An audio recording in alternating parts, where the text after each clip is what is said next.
Bonjour Léa. Bonjour. Tu vis et travailles à Strasbourg en tant que designeuse graphique, dessinatrice et artiste après tes études d'art à la Haute École des Arts du Rhin, toujours dans cette même ville donc. Tu conçois du graphisme de commande, des livres et des objets que tu nommes plus hybrides et plus libres.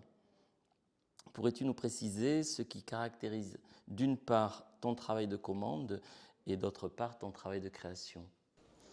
Alors, pour ce qui est du travail de commande, moi je travaille principalement avec des structures culturelles.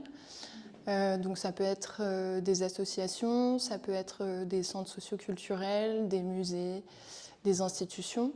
Mais je dirais que ce qui caractérise quand même le domaine dans lequel j'exerce de la commande, ce serait le domaine culturel.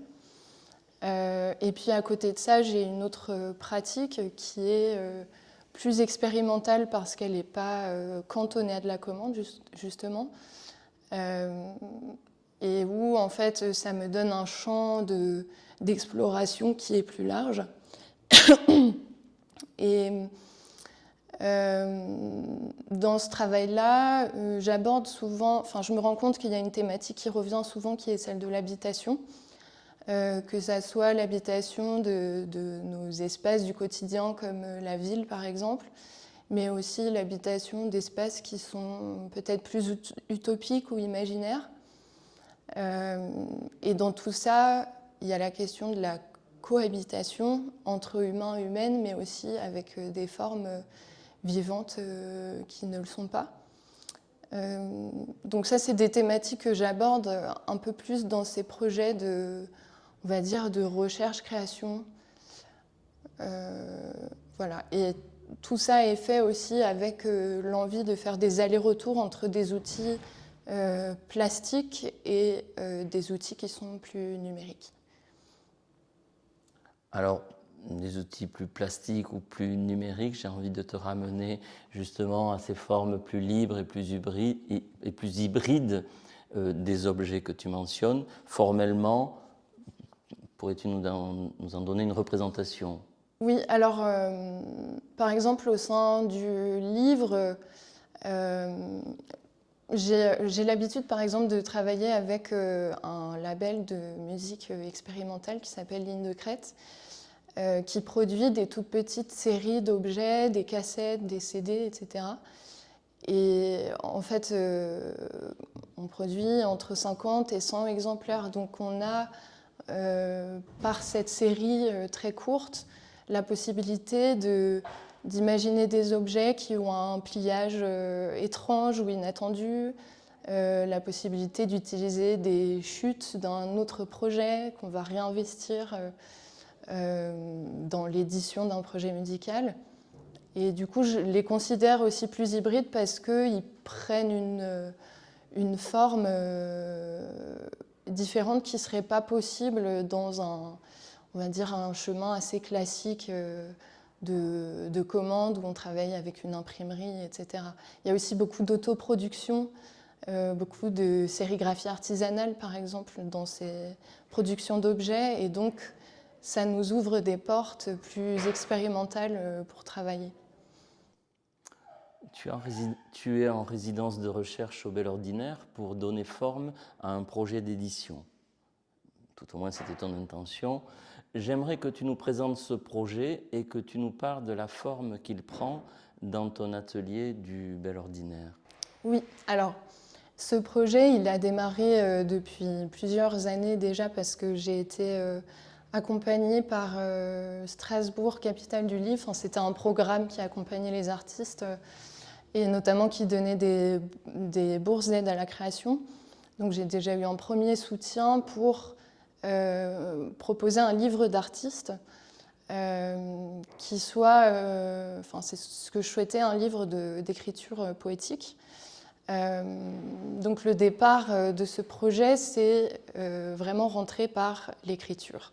Et l'écriture de quoi? Moi, je travaille un peu sur le concept de la Smart City, qui est quelque chose qui a été théorisé plutôt dans les années 2010 ou même un petit peu avant, c'est un concept qu'on a beaucoup entendu et qui rassemble, on va dire, des promesses et des tentatives de solutions pour des villes qui soient plus écologiques et plus durables. Donc c'est tout un argument de vente de villes nouvelles pour essayer de traverser le futur avec toutes les problématiques que ça va impliquer, qui sont économiques, sociales, écologiques, etc.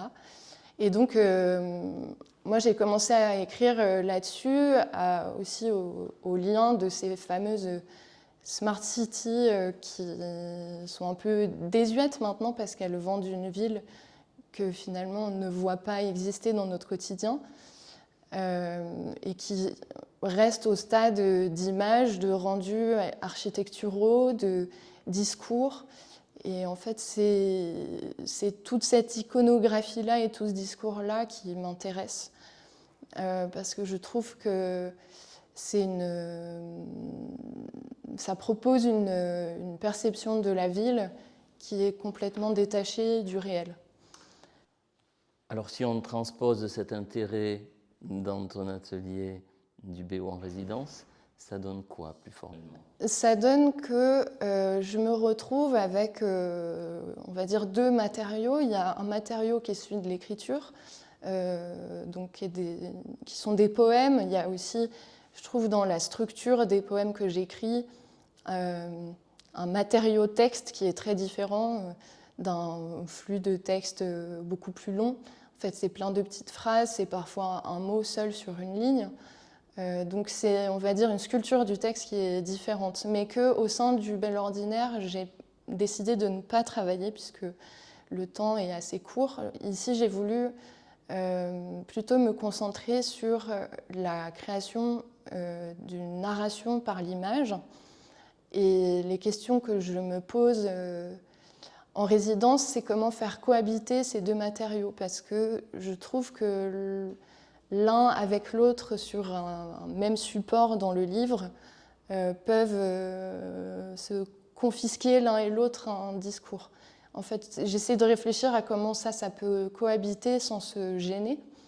Comment faire pour créer des images qui ne soient pas des illustrations pures des mots que j'utilise. Et en fait, ça m'a fait aller vers le terrain d'une sorte de double narration. Et pour la mettre en place au sein du livre, ça a été de penser peut-être une édition avec des volets qui nous permettent soit d'accéder uniquement à du texte, soit d'accéder uniquement à de l'image. Et voilà, donc ça va impliquer un geste de lecture, de feuilletage ou en tout cas consultation de ce livre qui sera un peu différent. Dans cet espace de résidence, j'ai en fait aussi profité des autres ateliers pour tenter des formes qui sortent du livre. Donc peut-être des objets qui vont s'additionner à ce livre. C'est pour cette raison, par exemple, qu'on en voit certains extraits ici, mais des impressions en sérigraphie sur du verre, par exemple. Je trouve que c'est un matériau qui est intéressant parce qu'il se raccroche à peut-être les sensations d'un écran de téléphone, ou en tout cas d'appareils connectés avec des écrans. J'ai imprimé aussi sur d'autres matériaux comme de la bâche de peintre, qui sont des matériaux fragiles, étirables, qui peuvent permettre de déformer une image. Et voilà, toutes ces recherches-là, pour le coup, elles sont beaucoup plus fraîches. C'est la première fois que je les commence.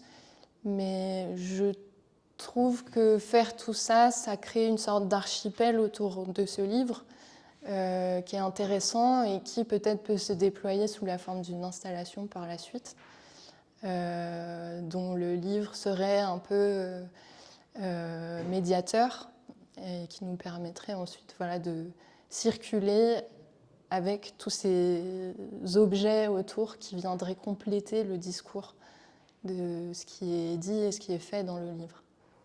C'est une extension de ton projet qui me rappelle les mots libre et hybride que tu mentionnais tout à l'heure. Peut-être. Et je me pose aussi des questions sur comment ce livre il peut circuler. Je vais être accompagnée par une maison d'édition pour le distribuer, donc je vais déjà avoir cette aide-là. Mais j'ai envie de réfléchir à comment je pourrais proposer des lectures de ces poèmes, par exemple. Et du coup, comment est-ce que je peux trouver des solutions pour faire aussi sortir le travail de ce livre dans un espace? Donc comment, en fait, spatialiser les questions graphiques que j'ai abordées dans ce livre. Je te remercie et je te souhaite une bonne fin de résidence. Merci.